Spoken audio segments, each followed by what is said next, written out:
তোমরা দেখছো তোমাদের এই ইউটিউব চ্যানেল অ্যাট্রাক্টিভ স্টাডি। আমি দিব্যেন্দু। আজকের এই ভিডিওতে এসএসসিজিডি 2024-এর যে ফিজিক্যাল হবে সেই ফিজিক্যাল সেন্টারে একটি আপডেট দেবো, যেটা 26 ব্যাটালিয়ন উত্তর দিনাজপুর রায়গঞ্জ। এখানে তোমাদের ফিজিক্যাল সেন্টার হয়তো অনেকজনেরই পড়বে বা পড়েছে। যাদের যাদের এই ফিজিক্যাল সেন্টার পড়েছে তারা অবশ্যই ভিডিওটা দেখো, কারণ এই ভিডিওর মধ্যে আমি তোমাদেরকে রানিং ট্র্যাক কত আছে, রানিং তোমাদের রোডে হবে নাকি গ্রাউন্ডে হবে, থাকার ব্যবস্থা কী আছে, এছাড়াও এই ক্যাম্পে তোমরা কীভাবে যাবে, বিস্তারিত যে আপডেটগুলো আছে তোমরা কিন্তু এই ভিডিওর মাধ্যমে পেয়ে যাবে। প্রথম থেকে শেষ পর্যন্ত দেখবে। আর যারা এখনও পর্যন্ত আমাদের এই চ্যানেলটিকে সাবস্ক্রাইব করেনি তারা অবশ্যই আমাদের এই চ্যানেলটিকে সাবস্ক্রাইব করে পাশে থাকা বেল আইকনটিকে প্রেস করে যুক্ত থাকতে পারো পরবর্তী আপডেট পাওয়ার জন্য। তো আমরা চেষ্টা করছি তোমাদেরকে ওয়েস্ট বেঙ্গলের সমস্ত ফিজিক্যাল সেন্টারের ইনফরমেশন প্রোভাইড করার। তো আজকে 26 ব্যাটালিয়ন উত্তর দিনাজপুর রায়গঞ্জের যে সেন্টার আছে সেই সেন্টারে তোমাদের এখানে আপডেট দেবো। তো তোমরা এখানে দেখতে পাচ্ছ এই 26 ব্যাটালিয়ন বর্ডার সিকিউরিটি ফোর্স। এই সিকিউরিটি ফোর্সের এটা হলো গেট, মেন গেট। এই মেন গেটের মধ্যে দিয়ে তোমাদের কিন্তু এখানে এন্ট্রি করানো হবে। এবং এখানে তোমাদের জন্য ইনফরমেশন দিয়ে দিই, এখানে শুধুমাত্র 26 ব্যাটালিয়ন নেই, এখানে 174 ব্যাটালিয়নও রয়েছে। অর্থাৎ 174 ব্যাটালিয়ন পাশে রয়েছে, তার পাশেই কিন্তু 26 ব্যাটালিয়ন এখানে রয়েছে। বেশিরভাগ জনেরই 26 ব্যাটালিয়নেই ফিজিক্যাল পড়বে বা ফিজিক্যাল পড়ে সাধারণত। তো 26 ব্যাটালিয়ন সম্পর্কে এখানে তোমাদেরকে আপডেট এখানে দিচ্ছি। তো অ্যাট ফার্স্ট তোমাদেরকে এখানে বলে দিই এই 26 ব্যাটালিয়নে তোমরা কীভাবে আসবে, অর্থাৎ রায়গঞ্জের যে ক্যাম্প সেই ক্যাম্পে তোমরা কীভাবে আসবে। ক্যাম্পে আসার জন্য তোমাদেরকে প্রথমত রায়গঞ্জ যে রেলওয়ে স্টেশন আছে, রেলওয়ে স্টেশন, সেই রেলওয়ে স্টেশনে তোমাকে আসতে হবে। চাই তুমি মালদা থেকে আসো, চাই তুমি হাওড়া থেকে আসো, তোমরা হোয়ার ইজ মাই ট্রেন যে অ্যাপ আছে সেখান থেকে তোমরা সার্চ করে দেখে নেবে কোন ট্রেন কবে যাচ্ছে।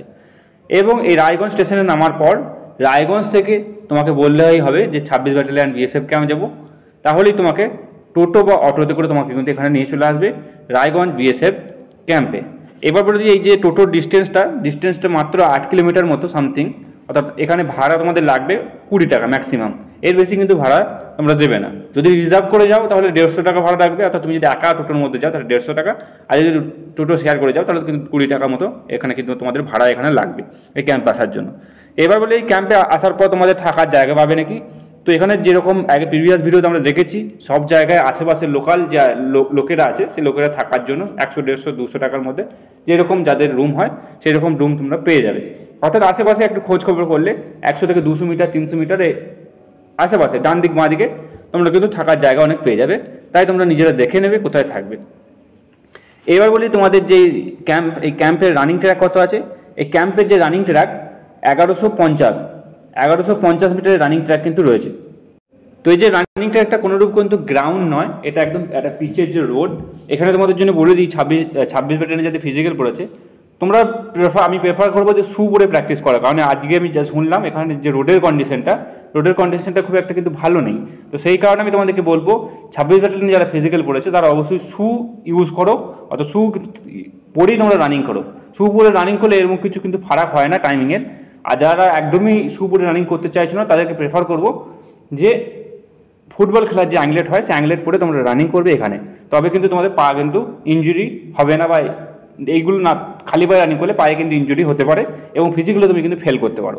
সেই জন্য আমি তোমাকে প্রোভাইড করবো শু বা অ্যাংলেট পরে রানিং করার জন্য। এবার আসি যে রানিং ট্র্যাক, এই রানিং ট্র্যাকে তোমার 1150 মিটারের রানিং ট্র্যাক আছে। তোমাকে 4 চক্কর লাগাতে হবে। এরকম পিচের রাস্তা আছে আয়তক্ষেত্রের মতো, সেই পিচের রাস্তার চারিদিকে তোমাকে কিন্তু রানিং করতে হবে। এই যে পিচের রাস্তাটা এটা কিন্তু একটা বাউন্ডারি ওয়ালের সাইডে আছে, এখানে সাইডে বাউন্ডারি ওয়াল। অর্থাৎ তোমার যদি বাইরের কোনো ক্যান্ডিডেট আসে বা তুমি যদি একদিন আগে গিয়ে পৌঁছাও এই ক্যাম্পে, তাহলে তুমি কিন্তু এখানে সেই দিনের যে ফিজিক্যাল সেই ফিজিক্যাল কিন্তু তুমি এখানে দেখতে পাবে। সকাল 6টা থেকে তোমাদের ফিজিক্যাল শুরু হচ্ছে এখানে। তো সেই দিনে ফিজিক্যাল বাইরে থেকেই দেখা যাবে, তোমরা চাইলে কিন্তু আগের দিনে ফিজিক্যাল এখানে দেখতে পারো। 26 ব্যাটালিয়ন উত্তর দিনাজপুর রায়গঞ্জের এই 1150 মিটারের যে ট্র্যাকটি সেটা তোমাদের 4 চক্কর লাগাতে হবে। এখানে তোমরা 3টে মাত্র টোকেন পাবে, অর্থাৎ 3টে টোকেন অবশ্যই তোমাকে কালেক্ট করতে হবে এই রানিং করার জন্য। আর এক্সট্রা তোমাদের 400 মিটার প্রথমেই কিন্তু দৌড়ে দেওয়া হবে, অর্থাৎ 400 মিটার প্রথমেই দৌড়িয়ে দেওয়া হবে। অর্থাৎ 1150 × 4 1600 মিটার, আর এক্সট্রা 400 মিটার 46 মিটার, আর এক্সট্রা 400 মিটার তোমাদের 5 কিলোমিটার রানিং কিন্তু এখানে তোমাদের হবে।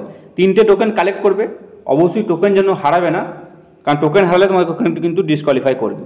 আর যে প্রসেস আছে সব সেন্টারের যা প্রসেস আছে এই সেন্টারেও সে একই প্রসেস। তোমাদের প্রথমত তোমাদের বাইরে আইডি প্রুফ এবং অ্যাডমিট কার্ড চেক করা হবে। অ্যাডমিট কার্ড চেক করার পর তোমাদের ওখানে চেস্ট নাম্বার ওয়াইজ দেওয়া হবে। এবং চেস্ট নাম্বারটা আগের বছর, যেটা বলে দিই একটা ইনফরমেশন, যে আগের বছর যে চেস্ট নাম্বার দেওয়া হচ্ছিল সেটা কিন্তু totally roll number wise chest number সেখানে দেওয়া হচ্ছিল। অর্থাৎ আগের বছর যে কমান্ডেন্ট ছিলেন ওখানে, সে কিন্তু totally roll number wise group তৈরি করেছিল। ওই রাত্রিবেলায় তুমি লাইন দাও বা সকাল 6টায় লাইন দাও বা ভোর 5টায় লাইন দাও, সেটা কোনো ম্যাটার নয়। রোল নাম্বার ওয়াইজ কিন্তু গ্রুপ করেছিল, গ্রুপ 1 গ্রুপ 2 এরকম করে তারা কিন্তু রানিং করেছিল, তাই সেখানে কিন্তু লাইনটা ম্যাটার করে না। তবে আমি প্রেফার করব এই বছরও যে ওই ঘটনাটা হবে যে এরকম রোল নাম্বার রানিং করাবে, এটা কিন্তু নাও হতে পারে।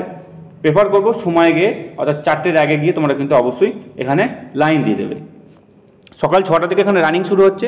তো ভেতরে ঢুকিয়ে না পাও, তোমাদেরকে নর্মালি একটি হাইট বারের মধ্যে দিয়ে ক্রস করানো হবে। হাইট বার কোয়ালিফাই করলে তোমাদের ওখানে পিইটি পিএসটি যে ফর্ম আছে সেই ফর্মগুলো ফিল আপ করানো হবে।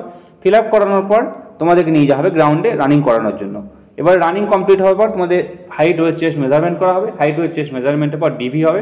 ডিভির পর তোমাদের ওখানে সেকেন্ড দিন মেডিকেল এক্সাম তোমাদের কিন্তু এখানে হবে। তো এখানে বলে দিই 2 থেকে 3 দিন মিনিমাম তোমরা থাকার প্রিপারেশন নিয়ে যাবে। প্রপার জামা কাপড় আর খাওয়া দাওয়ার অবশ্যই কিন্তু ক্যারি করবে, এবং যে যে ডকুমেন্টগুলো বলেছি সেই ডকুমেন্টগুলো অবশ্যই ক্যারি করবে। তো এই ছিল তোমাদের 26 ব্যাটালিয়ন উত্তর দিনাজপুর রায়গঞ্জের যে আপডেট, সে আপডেট তোমাদের মাঝে তুলে ধরলাম। কারোর যদি অন্য কোনো সেন্টারে আপডেট লাগে অবশ্যই কমেন্ট করবে। তবে তোমরা যে কমেন্টগুলো করছো আমি ধীরে ধীরে চেষ্টা করছি সব সেন্টারের ভিডিও বানিয়ে দেওয়ার, আর ইনফরমেশন বের করতেও টাইম লাগছে, সেই কারণে তোমাদেরকে প্রোভাইড করার চেষ্টা করছি 90% সমস্ত সেন্টারের আপডেট দেওয়ার। চ্যানেলটি যারা এখনও পর্যন্ত সাবস্ক্রাইব করে, তো অবশ্যই চ্যানেলটিকে সাবস্ক্রাইব করে পাশে থাকা বেল আইকনটি প্রেস করে যুক্ত থাকতে পারো পরবর্তী আপডেট পাওয়ার জন্য।